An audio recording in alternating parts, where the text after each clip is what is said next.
In 1989, you could walk into a building in suburban America and find every single thing you needed for an entire life. A new pair of shoes, a first kiss, a movie ticket, a slice of Sbarro, a job application, a place to sit when your parents fought. Nobody thought twice about it.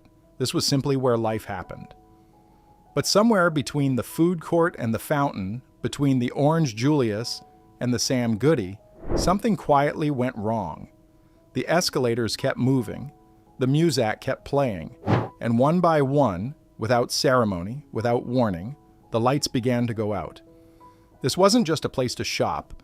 It was the closest thing late 20th century America ever built to a town square, and we let it die.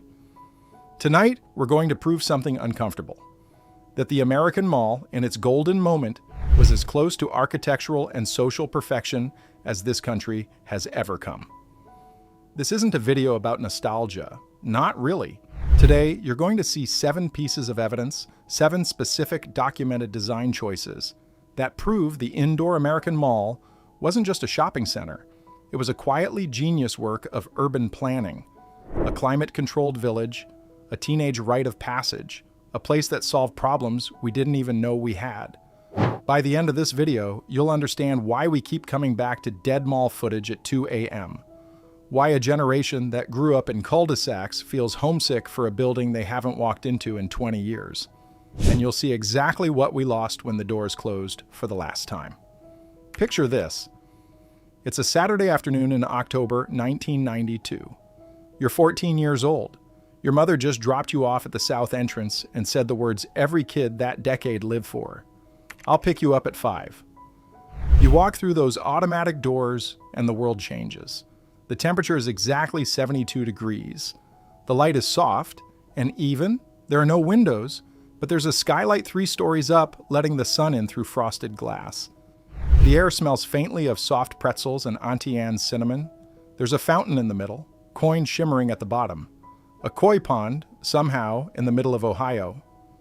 You can see 4 floors of glass railings, glass elevators rising and falling, a Spencer's Gifts on the 2nd level, a B. Dalton bookstore on the 3rd, the food court at the far end, a smell and sound symphony of Sbarro, Cinnabon, and the deep fryer at Hot Dog on a Stick. There are old people walking laps in the morning, mothers pushing strollers, teenagers loitering in front of the arcade, mall cops on bicycles. Everyone somehow belongs. This was the world the mall built. Britain didn't invent this, France didn't, Italy didn't, America did. And for a brief, shining window of about 30 years, it worked. But the cracks were already there. Most of us just didn't see them yet. Proof number 1, the climate was engineered for joy. The Mall of America, when it opened in 1992, didn't install a heating system. Not one. 42 million cubic feet of interior space, in Minnesota, heated entirely by skylights, body heat, and lighting. Architect Victor Gruen, who designed the first enclosed mall in 1956, called this the perfect indoor climate.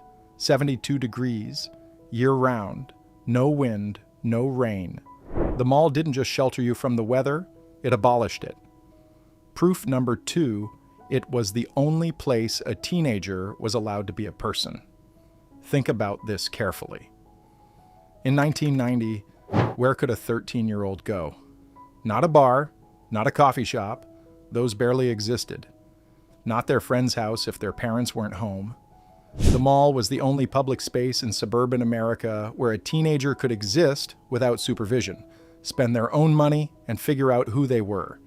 It was the 3rd place, before Starbucks tried to franchise the concept. Proof number 3, it solved loneliness. Architecturally mall walkers. Remember them? Retired couples doing laps before the stores opened. Senior citizens drinking coffee at the food court at 9 a.m. The mall didn't just allow this, it was designed for it. Wide central corridors, benches every 50 feet, restrooms on every floor. It was, accidentally, the most accessible community center America ever built. Proof number 4. The anchor store theory was genius. The classic mall had 2 anchor stores at opposite ends, a Sears at one end, a JCPenney at the other. You parked at one. You walk the entire length of the mall to get to the other. And in between, 300 small businesses you never plan to visit, each one designed to catch your eye for exactly the right number of seconds. This wasn't accident. This was choreographed retail engineering. And it created more small business success stories than any economic policy in American history. But here's what nobody tells you. By the early 2000s, the same forces that built the mall were already coming for it. Big box stores, strip malls, then the killer, the internet. Amazon launched in 1994. By 2007, mall traffic was already in measurable decline. And yet, even as the foot traffic was draining away, the mall in its peak form was still doing something extraordinary. Something we have not replaced. Was it really as perfect as we remember? Or are we just nostalgic for a version of America that doesn't exist anymore? The end didn't come from one direction. It came from everywhere at once. Online shopping, the 2008 financial crisis, the collapse of Sears, the collapse of JCPenney, bankruptcy filings from Toys R Us, Radio Shack, Borders, Circuit City. Every single one of them, anchor tenants, gone. The malls that survived stopped being malls. They became outlets. They became outdoor lifestyle centers. They became Amazon distribution warehouses. The food courts went quiet. The fountains were drained and filled with concrete. And yet, look at what we lost. Proof number 5. It was a sensory experience we can't replicate online. The smell of a Cinnabon at 50 feet. The sound of a fountain echoing off marble. The feel of a department store carpet. The visual texture of 300 shop windows competing for your attention. Amazon can match the price. It cannot match the experience.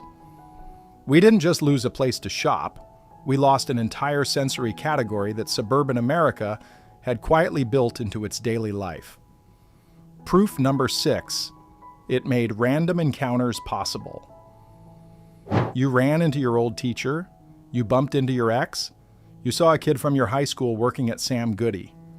The mall was a randomness engine, a place where you encountered people you didn't plan to encounter. The internet, for all its connection, has done the opposite. It connects you only to people you've already chosen. The mall connected you to your community, whether you wanted it to or not. Proof number 7. The mall was a cathedral, and we just didn't notice. Here's the proof we've been building toward. Look at the architectural pattern.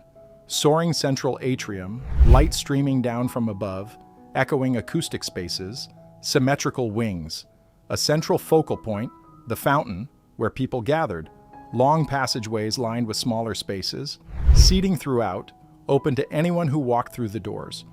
Now read that description again and tell me you're not describing a medieval cathedral. The American mall was the closest thing late 20th century capitalism ever built to sacred architecture. It just didn't know it was sacred. It thought it was selling sneakers. If you walk into one of the few remaining thriving malls today, and there are still a few, you can feel the ghost of this. The lighting is still right. The acoustics are still right. The proportions are still right. We built the cathedral. We just didn't protect it. What if the reason we can't stop watching dead mall footage at 2 a.m. isn't because we miss the shopping? What if it's because we miss the version of ourselves that walked through those doors? The kid who didn't know the world was about to change. The teenager who thought that fountain would be there forever. The America that still believed it could build a public space worth gathering in. For those who lived through the peak of it, the closing of these malls wasn't just the death of a retail format. It was the exact moment when America stopped believing that it